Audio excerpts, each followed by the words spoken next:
کرم ہی کرم ہے یہ دن اور راتیں، کہاں میں ظہوری کہاں ان کی باتیں، کرم ہی کرم ہے یہ دن اور راتیں، جہاں پر بھی جاؤں دلوں کو جگاؤں، جہاں پر بھی جاؤں دلوں کو جگاؤں، یہ کہتے ہی جاؤں حضور آ گئے ہیں، جہاں پر بھی جاؤں دلوں کو جگاؤں، یہ کہتے ہی جاؤں حضور آ گئے ہیں، حضور آ گئے ہیں، سرور آ گئے ہیں، حضور آ گئے ہیں، حضور آ گئے ہیں، فلک کے نظاروں زمیں کی بہاروں خوشی سب مناؤ، حضور آ گئے ہیں۔ جزاک اللہ، ماشاءاللہ بہت ہی پیاری آواز میں نعت رسول مقبول پیش کیا آپ نے۔ نبی پاک کی ذات ہی ایسی ذات ہے کہ جن کا ذکر ہو تو چہرے پر بہار آ جاتی ہے، بے شک ایسا ہی ہے۔ علامہ صاحب مجھے ذرا نبی پاک کی ولادت باسعادت کے حوالے سے ذرا بتائیے گا۔ جی اعوذ باللہ من الشیطان الرجیم، بسم اللہ الرحمن الرحیم، قل بفضل اللہ وبرحمتہ فبذلک فلیفرحوا هو خیر مما یجمعون، آمنت باللہ صدق اللہ مولانا العظیم وصدق رسولہ النبی الکریم الامین۔ تمام تعریفیں اس خالق کائنات کے لیے جو تمام جہانوں کا پالنہار ہے، اور لاکھوں کروڑوں درود السلام لجپال آقا علیہ الصلوۃ والسلام کی ذاتی اقدس پر اور ان کی آل پر۔ انم نقوی آپ کا بے انتہائی مشکور و ممنون ہوں، آپ نے آج اتنے اچھے ٹاپک کے لیے اسٹوڈیو میں مدعو کیا، اور آپ کا یہ پروگرام اسلام کے سفر جو آپ کا پروگرام ہے ماشاءاللہ پوری دنیا میں دیکھا جاتا ہے، اور اللہ رب العزت آپ کو دینین کی برکتیں اور سعادتیں عطا فرمائے۔ انٹرو میں آپ نے بڑی خوبصورت بات کی کہ دیکھیں لجپال آقا علیہ الصلوۃ والسلام کی ولادت بسعادت، یہ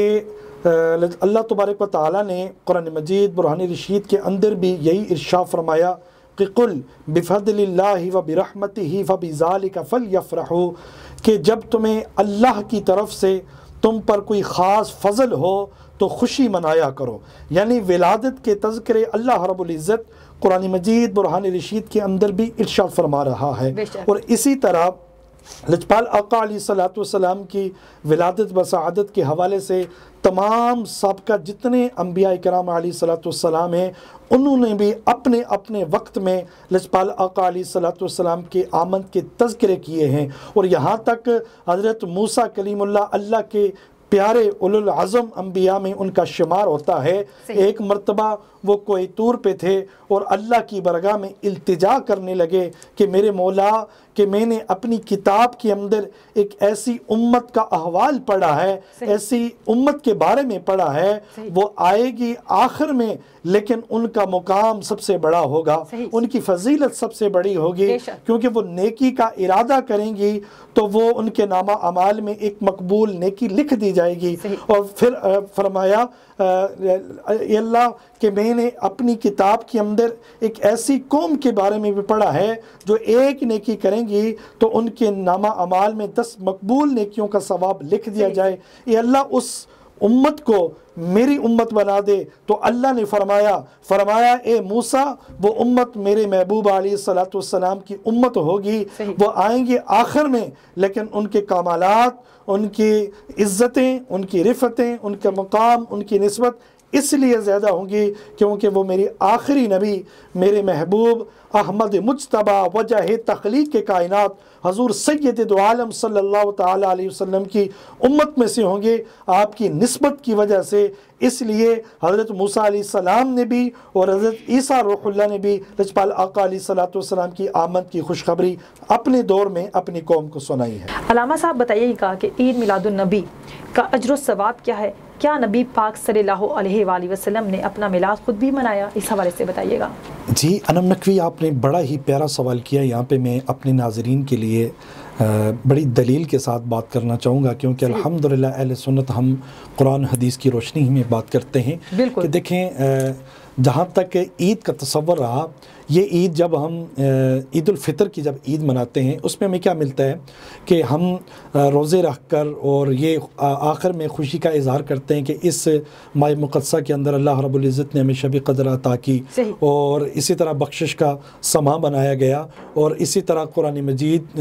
اور برہان رشید کو اس ماہ کے اندر اتارا گیا، نازل کیا گیا۔ اور عید میلاد النبی جو ہے، میں یہاں پہ یہ بات بڑی رسپانسبلٹی کے ساتھ عرض کرنا چاہوں گا کہ یہ عید ساری عیدوں کی عید ہے، اور اس عید کی وجہ سے یہ ساری عیدیں ہمیں میسر آئی ہیں۔ اگر یہ عید نہ ہوتی، یہ دونوں عیدیں بھی ہمیں نہیں ملنی تھی، اس لیے کہ اس پر جو چھوٹی عید ہے عام مخلوقات پر فضل ہوا، لیکن یہ عید میلاد النبی ہے، اس عید کی وجہ سے دونوں جہانوں پر فضل ہوا، چرند پرند پہ فضل ہوا، اور پوری عرش پہ فضل ہوا، فرش پہ فضل ہوا۔ یعنی کہ المختصر میں یہاں پہ یہ کہنا چاہوں گا کہ اللہ نے فرمایا اے محبوب، اگر آپ کو پیدا کرنا مقصود نہ ہوتا تو میں اپنا رب بھی ہونا ظاہر نہ کرتا، لولاک خلقتنی ما اظہرت ربوبیہ، فرمایا میرے محبوب آپ کو پیدا کرنا مقصود نہ ہوتا تو میں اپنا رب ہونا بھی ظاہر نہ کرتا۔ تو انم اس سے اس بات کا پتہ چلا کہ یہ لجپال آقا علیہ الصلوۃ والسلام وجہ تخلیق کائنات ہیں، وجہ تخلیق کائنات ہیں کہ لجپال آقا علیہ الصلوۃ والسلام کی آمد سے یہ ہمیں سب کچھ ملا ہے، وہ اس لیے ہمارا یہ عقیدہ ہے، ہمارا ایمان ہے عید میلاد النبی جو ہے یہ ہمارے لیے دوسری عیدوں سے بھی بڑھ کے ہے کہ اس طرح بچیاں بھی، بچے بھی، جوان بھی، بوڑھے بھی اپنے گھروں کی چھتوں پہ کھڑے ہو کر اہلاً و سہلاً مرحبا اور لبیک یا رسول اللہ کی صدائیں لگا کر یہی بتلا رہے ہوتے ہیں کہ آ گئے سرکار، آمد مصطفیٰ، مرحبا مرحبا۔ بے شک ایسا ہی ہے علامہ صاحب مجھے آپ بتائیے گا نبی پاک صلی اللہ علیہ وآلہ وسلم کا بچپن کیسا تھا؟ جی بالکل، بڑا اچھا آپ نے سوال کیا۔ سیدہ آمنہ پاک لجپال آقا علیہ الصلوۃ والسلام کی والدہ ماجدہ فرماتی ہیں، آپ فرماتی ہیں کہ جب میرے لال کی اس دنیا میں تشریف آوری ہوئی، آپ کا بچپنا دوسرے بچوں سے ڈیفرنٹ تھا۔ لجپال آقا علیہ الصلوۃ والسلام جب جھولے میں تھے اس وقت بھی میرے لجپال آقا علیہ الصلوۃ والسلام چاند سے کھیلا کرتے تھے، جدھر جدھر انگلی کا اشارہ ہوتا تھا چاند ادھر ہی ادھر چلا جاتا تھا۔ اگر عام بچوں کی زندگی میں عام کھلونے ہوتے ہیں تو اللہ تبارک و تعالیٰ نے اپنے محبوبہ علیہ الصلوۃ والسلام کے لیے جو کھلونا بنایا وہ بھی انمول تھا، انمول کھلونا تھا کہ لجپال آقا علیہ الصلوۃ والسلام اپنی انگلی سے چاند کے ساتھ کھیلا کرتے تھے۔ اور یہاں پہ لجپال آقا علیہ الصلوۃ والسلام کی والدہ ماجدہ، اور اس کے بعد آپ کی جب پیدائش ہوئی اس وقت بھی مکہ کے جو مشرک تھے وہ آپ کو صادق اور امین کہتے تھے، آپ ہمیشہ سچ بولا کرتے تھے۔ اور اسی طرح جب آپ چلتے تھے آسمان سے ایک بادل کا ٹکڑا آپ کے سر انور پہ ہوتا تھا کہ وہ آپ کے سائے کے نیچے چلتے تھے۔ صحیح بالکل علامہ صاحب مجھے نبی پاک صلی اللہ علیہ وآلہ وسلم کا کوئی ایک معجزہ بتائیے گا۔ ویسے تو انم لجپال آقا علیہ الصلوۃ والسلام خود معجزہ بن کے تشریف لائے، ان کے معجزات کے اوپر اگر بات کی جائے تو گھنٹوں بلکہ کیا زندگیاں درکار ہیں۔ میں یہ بات یہاں پہ کرتا چلوں، وقت کی قلت ہے کہ اگر سارے سمندروں کی سیاہی بن جائے اور دو کائنات کے سارے درخت جو ہے قلم بن جائیں پھر بھی لجپال آقا علیہ الصلوۃ والسلام کے معجزات لکھنے سے قاصر ہیں۔ المختصر وقت کی قلت کے پیش نظر میں ایک واقعہ عرض کرنا چاہوں گا۔ حضرت مولا علی مشکل کشا شیر خدا کرم اللہ وجہ الکریم، آپ ایک مرتبہ نماز عصر آپ نے ادا نہیں فرمائی تھی۔ وجہ یہ تھی کہ لجپال آقا علیہ الصلوۃ والسلام کا سر انور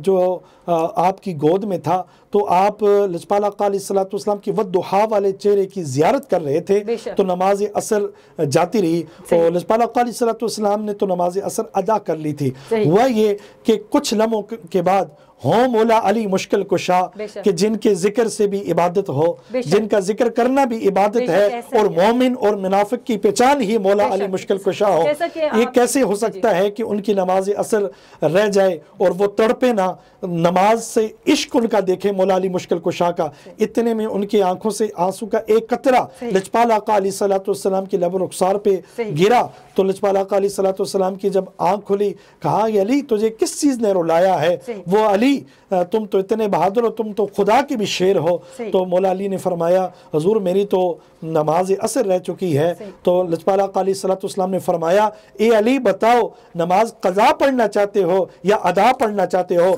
اب ایمان کا جملہ آ رہا ہے، آج سنیں کہ اگر مولا علی کو ماننا ہے تو نماز پڑھ کے اور مساجد میں جا کے ماننا پڑے گا۔ مولا علی نے فرمایا کہ اگر آج علی نے قضا پڑھ لی تو علی کے چاہنے والے بھی قضا پڑھیں گے، لیکن علی ادا پڑھنا چاہتا ہے۔ تو مصطفیٰ کریم نے سورج کو، ڈوبے ہوئے سورج کو انگلی کے ساتھ اشارہ کیا، رب کعبہ کی قسم وہ ڈوبا ہوا سورج پلٹ کے واپس اپنی جگہ پہ آ گیا۔ تو مولا علی مشکل کشا نے وہاں نماز عصر جو ہے وقت پہ اور ٹائم پہ پڑھی۔ یہ معجزات میں سے سب سے بڑا معجزہ تھا کہ ڈوبے ہوئے سورج کو لجپال آقا علیہ السلام نے اپنی انگلی سے واپس عصر کے وقت پہ کیا۔ تو یقینی طور پر یہ بہت بڑا معجزہ ہے لجپال آقا علیہ السلام نبی پاک کا بھی یہ فرمان ہے۔ علامہ صاحب میں یہاں پہ ایڈ کرنا چاہوں گی، آپ نے بھی یہ جیسا کہ فرمایا کہ مومن اور منافق کی پہچان کے لیے اس کے سامنے علی کا ذکر کر دو تو جو ہے پتہ چل جاتا ہے کہ مومن ہے کیا منافق ہے۔ علامہ صاحب آپ کی بات کو میں آگے بڑھاؤں گی، بتائیے گا کہ ہماری زندگی کا کیا مقصد ہونا چاہیے اور ہمیں اپنی زندگیاں کس طرح گزارنی چاہیے؟ میں یہاں پہ سمجھو کہ پروگرام کی یہ جان ہے، یہ جو آپ نے سوال کیا ہے کہ دیکھیں آج معاشرے اور سوسائٹی کے اندر ہمارا المیہ یہ ہے، ہماری جو سمت ہے، ہماری جو ڈائریکشن ہے وہ کسی اور سمت ہے۔ آج ہمیں چاہیے کہ ہم نے لجپال آقا علیہ السلام کی مبارک زندگی،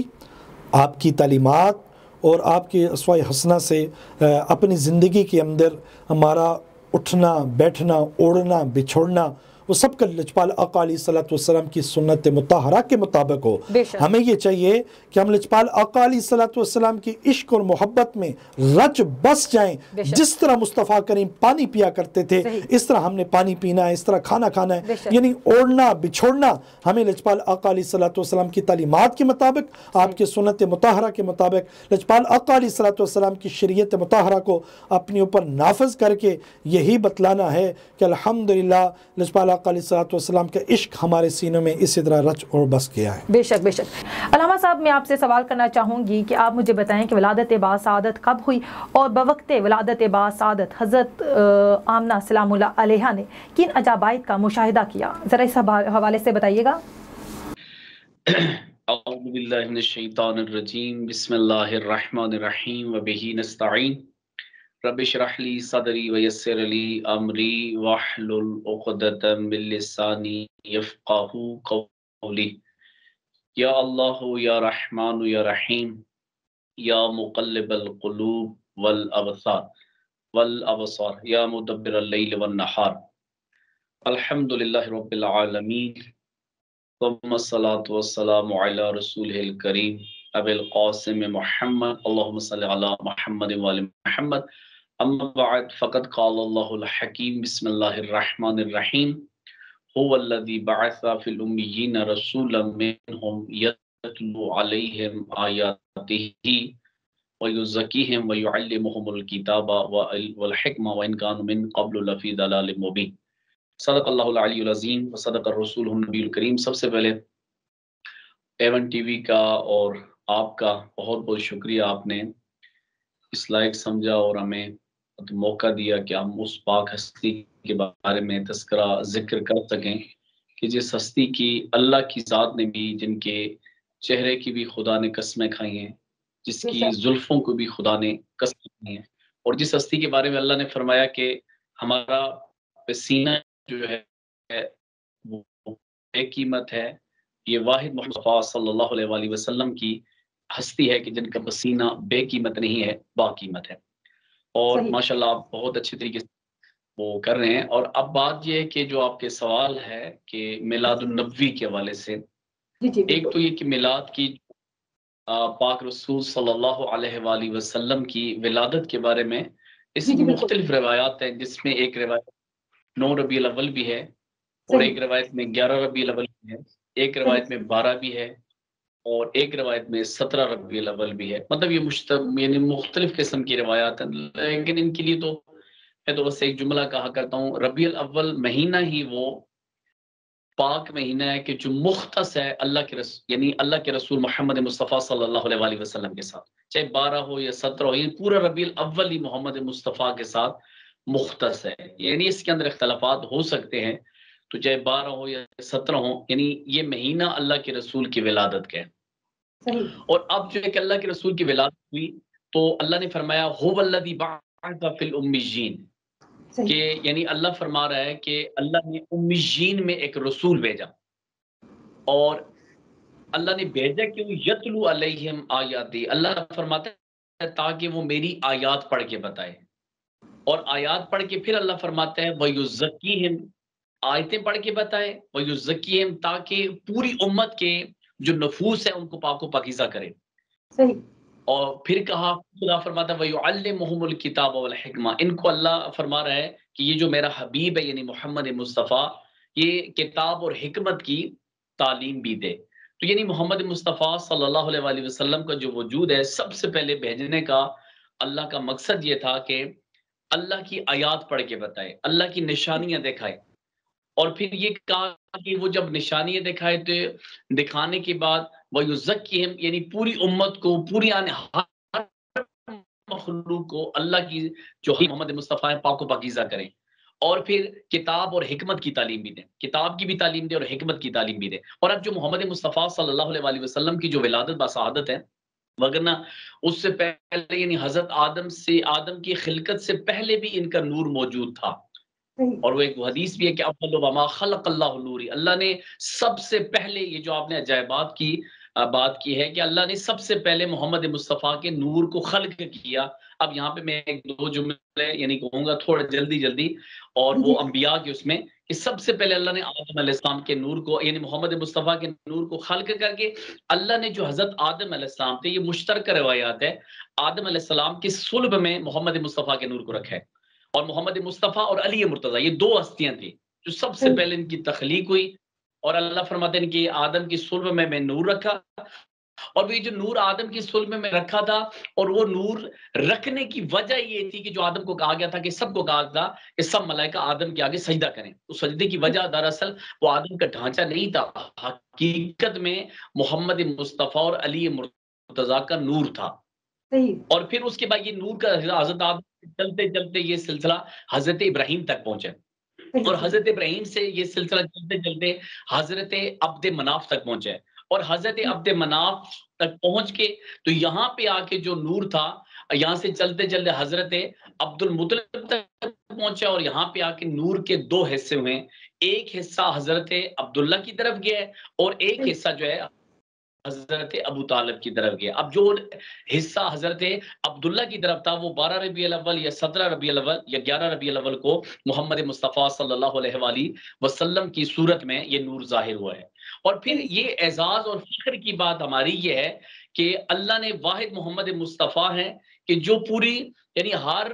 جتنے نبیوں کی امت ہے کہ ان کے بھی رسول ہیں، اور جتنے نبی گزرے ہیں، جتنے انبیاء گزرے ہیں، سب کے رسول اگر کوئی ہیں تو وہ صرف محمد مصطفیٰ صلی اللہ علیہ وآلہ وسلم۔ صحیح۔ علامہ صاحب مجھے بتائیے گا آپ کی تبلیغ اعلان نبوت سے پہلے اس کے بارے میں ذرا بتائیے گا۔ دیکھیں اب وہ جو جہاں تک بات ہے کہ محمد مصطفیٰ صلی اللہ علیہ وآلہ وسلم، اللہ نے ایک لقب ہے محمد مصطفیٰ کا امام الانبیاء، صحیح، یہ ایک لقب ہے سردار الانبیاء۔ اب تھوڑا سا یعنی ہمیں یہ ہو کہ محمد مصطفیٰ کو اللہ نے انبیاء کا سردار کیوں بنایا؟ صحیح، اللہ نے پہلے جو نبی تھے حضرت آدم، اللہ نے ان کو نبوت دی، اور اللہ نے نبوت دے کے اللہ نے آدم کو آزمایا۔ صحیح، اب آدم علیہ السلام کو کیا مسئلہ، سورہ بقرہ اٹھا کے دیکھ لیں کہ کہا اس شجر کے پاس نہ جانا، آدم علیہ السلام چلے گئے، اس سے ترک اولا تشیع کی زبان میں یہ کہا جاتا ہے، تو اس میں جو ترک اولا ان سے ہو گیا، اللہ نے کہا نہیں آدم تو بھی پوری آزمائش پہ مطلب پورا نہیں اترا ہے۔ اب آدم علیہ السلام کے بعد پھر آگے نبوت چلی، حضرت نوح پہ آ گئی، جب نوح پہ آئی ہے تو اللہ نے نوح کو بھی آزمایا، جب نوح علیہ السلام کو، نوح علیہ السلام جو تھے ان کا نام بھی رزاق تھا، اب اللہ نے آزمایا کہ جب آزمایا تو جب آزمائش ہوئی ہے کہ کہا جب بیٹا ان کا نافرمان تھا، زوجہ ان کی نافرمان تھی، اب اللہ نے جب آزمایا ہے نوح علیہ السلام کو کہ جب آخر بیٹا ان کا پانی میں ڈوب رہا تھا تو نوح علیہ السلام نے بھی آخر رونا شروع کر دیا، اتنا روئے کہ ان کو لقب مل گیا نوح،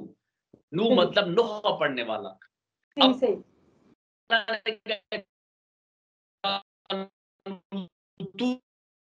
پورا آزمائش نہیں اترا ہے، اور وہ قربانی کی بات ہے، لیکن قربانی کے لیے تو تیار ہو گئے، لیکن جب حضرت اسماعیل کی گردن پہ چھری چلا رہے تھے، حضرت ابراہیم نے بھی اپنی آنکھوں پہ پٹی باندھ دی، فرمایا جا ابراہیم تو بھی آزمائش پہ پورا نہیں اترا ہے۔ اور یہ واحد ہمارے نبی محمد مصطفیٰ، یہ یعنی ان کی ہستی تھی، یہ ذات تھی کہ جب اللہ نے محمد مصطفیٰ کے سامنے ایک بیٹا تھا اور ایک زانو پہ ان کا بیٹا تھا اور ایک زانو پہ نواسا بیٹا تھا، بیٹا جن کا نام ابراہیم تھا، نواسا جو تھا جس کا نام حضرت امام حسین علیہ السلام تھا۔ اللہ نے کہا اے محمد ایک تو رکھ لے، ایک مجھے دے دے۔ اب ادھر بیٹے کی طرف دیکھا، ادھر امام حسین علیہ السلام کی طرف دیکھا، اور اپنی جد حضرت ابراہیم والی وہ بات یاد کی کہ حضرت ابراہیم نے دین پر بیٹا قربان کیا تھا، تو یعنی انہوں نے یہ بتایا کہ دین پر بیٹا قربان ہو سکتا ہے مگر بیٹے پر دین قربان نہیں ہو سکتا، تو لہذا انہوں نے کہا کہ میں یعنی بیٹے پہ دین قربان نہیں کرتا، دین پہ بیٹا قربان کرتا ہوں۔ کہا کہ پروردگارہ ایک تو رکھ لے، ایک مجھے دے دے۔ کہا لہذا میرے بیٹے کو لے لے اور ابراہیم کو، میرے نواسے کو رہنے دے، کیونکہ حسین وہ ہے کہ جس نے دین کو بچانا ہے۔ اور جب اس نے کہا تو اس وقت خالق نے فرمایا جا محمد تو نے ہر آزمائش پہ تو پورا اترا ہے، اور اس وجہ سے میں تمہیں لقب دیتا ہوں سردار الانبیاء، یعنی انبیاء کا سردار۔ اور پھر اس سے ایک اور روایت کے اندر یہ بھی ملتا ہے کہ جب اللہ کے رسول کو، محمد مصطفیٰ کو صلی اللہ علیہ وآلہ وسلم کو اللہ نے معراج کروائی تھی اور چوتھے آسمان پہ جب پہنچے تھے تو وہاں پہ جتنے ملائکہ تھے، جتنے انبیاء تھے، سب کی ارواح موجود تھی۔ اللہ نے تمام انبیاء کو کہا تھا کہ سب میرے حبیب کے پیچھے نماز پڑھو، اور پھر خالق نے واضح فرمایا تھا تمام نبیوں کی نبوت اس وقت قابل قبول ہوگی کہ جب تم میرے محمد یعنی میرے حبیب اور محمد مصطفیٰ میرے محبوب کی نبوت کا اقرار کرو گے۔ یعنی پہلی بات یہ ہے کہ محمد مصطفیٰ سردار الانبیاء ہیں، انبیاء کے سردار ہیں۔ اور اب جو دوسری طرف یعنی اس لحاظ سے یہ دوسری طرف جب تبلیغ کی طرف آ جائیں تو محمد مصطفیٰ صلی اللہ علیہ وآلہ وسلم نے یعنی ایک تو ان کا سب سے بڑا لقب کہ سردار الانبیاء، انبیاء کے وہ سردار ہیں۔ اور اب جب تبلیغ کی طرف آ جائیں تو محمد مصطفیٰ صلی اللہ علیہ وآلہ وسلم نے جو عرب کے بدو تھے ان کے ساتھ ہر طرح کا یعنی جتنا آپ کہنا اخلاق کے ساتھ،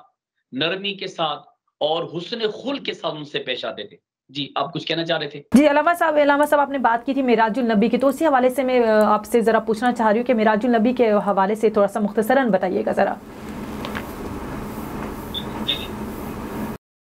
اچھا، معراج النبی پہ عرض کر رہا ہوں کہ اللہ نے محمد مصطفیٰ کو معراج کروائی تھی، یعنی وہ جو 15ویں پارے کی پہلی آیت سبحان اللہ اسرا بعبدہ لیلا، یعنی ایک تو اس میں مختلف الفاظ کہتے ہیں محمد مصطفیٰ نے عالم خواب میں، لیکن ہمیں اس چیز کے قائل نہیں ہے کہ محمد مصطفیٰ بنفس نفیس اللہ نے ان جگہوں کی سیر کروائی تھی، اور اللہ نے ان جگہوں کی یعنی سیر کروائی، اس میں جب چوتھے آسمان پہ پہنچے تھے تو تمام انبیاء نے محمد مصطفیٰ کے پیچھے نماز بھی پڑھی تھی اور پھر وہ معراج سے واپس آئے تھے۔ اور پھر یہاں پہ اب تھوڑا سا میں اس طرف یعنی جو آپ کا ٹاپک ہے موضوع ہے تاکہ وہ اس کے اندر کمی نہ رہ جائے، تو محمد مصطفیٰ یعنی جب محمد اصل میں جو محمد مصطفیٰ صلی اللہ علیہ وآلہ وسلم کا کردار اور اخلاق ایسا تھا کہ بالکل نرمی سے پیش آتے تھے، حسن اخلاق سے، یعنی حسن ان کے اندر خلق تھا، ان کے اندر یہ بہت مٹھاس تھی، اس سے پیش آتے تھے، حتیٰ کہ جو ابو جہل جیسے لوگ، نذر بن کنانہ جیسے لوگ اور ابو لہب جیسے لوگ یہ محمد مصطفیٰ پہ یقین کرنے لگ گئے تھے۔ یعنی 40 سال کے بعد جو محمد مصطفیٰ نے اعلان نبوت کیا ہے اس وقت یہ لوگ 360 خداؤں کی پرستش کرتے تھے، اور جب محمد مصطفیٰ صلی اللہ علیہ وآلہ وسلم نے ان سے کہا، یہ جو نذر بن کنانہ تھا، ابو لہب تھا، ابو جہل تھا، اور یہ 360 خداؤں کی پرستش کرتے تھے جو لکڑی کے خدا بت انہوں نے، تو محمد مصطفیٰ نے جب ان کو بٹھایا اور سمجھایا، کہا کہ بات یہ ہے کہ تم جو حقیقی خدا ہے اس کی عبادت کرو، تو آگے سے انہوں نے کہا جی کہ چلو جیسے ہم 360 کی پہلے پرستش کرتے ہیں تو تمہارے بھی خدا کی پرستش کر لیں گے، تو یہ محمد مصطفیٰ کے جملے تھے۔ محمد مصطفیٰ نے فرمایا کہ 360 کی تردید تم پہلے کرو گے پھر اس خدا کے آگے تم سجدہ کرو گے۔ انہوں نے کہا یہ تو ہو نہیں سکتا، مطلب یہ کہ یہ جو عرب کے بدو تھے، چاہے اس میں ابو جہل تھا، ابو لہب تھا، نذر بن کنانہ تھا، یہ جتنے بھی لوگ تھے اصل میں محمد مصطفیٰ کے دشمن نہیں تھے، یہ اصل میں محمد مصطفیٰ نے جب کہا کہ تم خدا کے آگے سجدہ کرو، اصل میں یہ دشمنی ان کو اللہ کی ذات سے تھی. اور پھر جب یہ جو جنگیں شروع ہو گئی تھیں، جب سب سے پہلی جنگ بدر ہوئی، جنگ خندق ہوئی، جنگ احد ہوئی، کم از کم 84 یا 86 جو جنگ ہوئی ہے، اس میں جو جنگ ہوئی تو اب وہ جو کافر جو تھے وہ اللہ کو تلاش کر رہے تھے، اب اللہ تو نظر نہیں آتا تھا. تو پھر جو محمد مصطفیٰ کی حفاظت کرتا تھا وہ یہ اس کے دشمن بن گئے. لیکن محمد مصطفیٰ نے ہر اخلاق سے ان کو اسلام سمجھانے کی کوشش کی ہے، لیکن وہ جو اسلام یعنی انہوں نے ماننے کے لیے تیار نہیں ہوتے تھے. اصل میں ان کو دشمنی محمد مصطفیٰ کی ذات سے نہیں تھی، اصل میں جو کفار تھے ان کو دشمنی اللہ کے رسول سے ذاتی طور پہ دشمنی تھی، ان کو دشمنی خدا کے ساتھ تھی، اور خدا کے جو نمائندے تو محمد مصطفیٰ تھے، اور پھر اس وجہ سے ان کی محمد مصطفیٰ سے دشمنی ہوگی. جی اختتام میں ایک شعر کے ساتھ کرنا چاہوں گی. نکاح عشق و مستی میں وہی اول وہی آخر، وہی قرآن وہی فرقان، سبحان اللہ، وہی یاسین وہی طٰہٰ. اس کے ساتھ ہی نبی پاک صلی اللہ علیہ وآلہ وسلم کے قول پر، ان کی اسوہ حسنہ پر ہمیں جو ہے عمل کرنا چاہیے.